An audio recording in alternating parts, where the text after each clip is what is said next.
Jebuth. Writing down goals, putting thoughts on paper.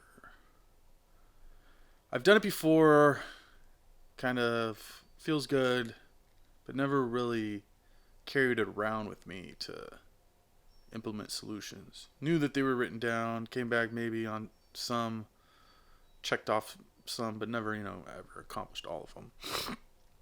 Thinking about doing it soon, and I was curious when you set a really high bar, but then you fail to meet that bar. Is that better than setting a low bar and then hitting it? Like, where do you want to be? Shoot for the moon, land on the stars, stuff like that. But I don't know, it's kind of causing anxiety. Like, do you set a really high goal and just focus your brain to just nail it and conquer all that ever came, and then be okay with not getting it because it was so large? I think of like working at like companies that they give sales teams just like super high goals that like everybody knew it was impossible, but you can't really say anything, and then you go and then you just end up where you're at. Now that's a little bit different when you're doing it, for self. I think, like, I've always been thinking about, like, being fake to yourself, where, you act as if, but it's just, you act like you're beautiful, but you're just hideous, right? Or you think you're amazing and you're a horrible human. And just being real with yourself. Like, and sometimes, setting a really high goal knowing that you can't connect. But there's also, what I'm thinking about is a really high goal that I could maybe achieve, right? But will I beat myself up? Will I be a failure if I don't achieve it? So it's just kind of being real with self. I don't know. It's kind of a weird scenario. I thought I'd talk about it. But does it matter?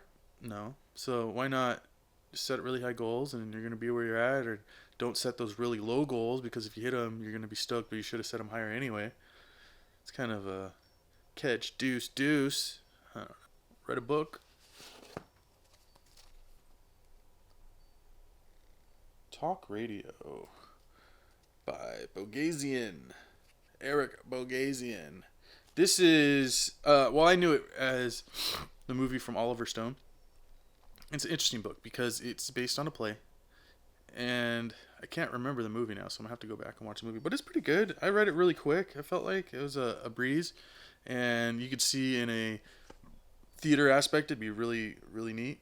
But now I got to watch the movie and see. But it was entertaining. It's funny. It's weird. Callers calling in and stuff, and I thought it was pretty appropriate for podcast Jebuth. What?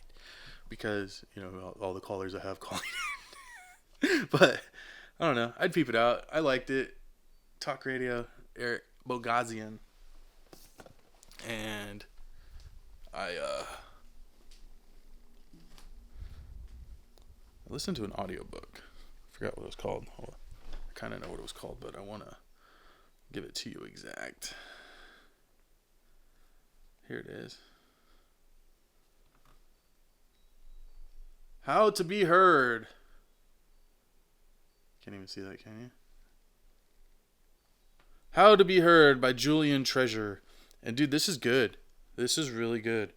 Secrets for Powerful Speaking and Listening. It's from a dude who kills it on TED Talks. And he even goes as far as talking about mic placement and, stuff to use and how to prepare and where to pull your voice from, and, pull it from your chest for deep and pull it from down for really high.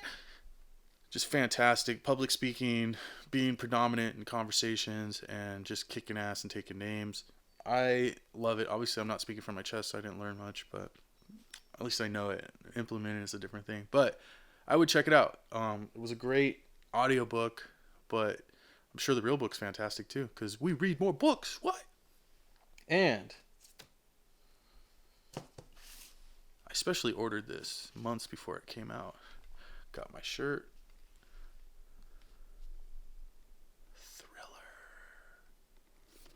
Cruel Picture.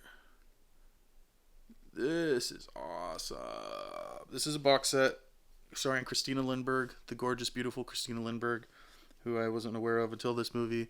And it's basically this girl who's mute seeks revenge on her traffickers.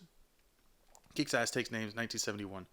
This is interesting because it contains thriller and they call her One Eye.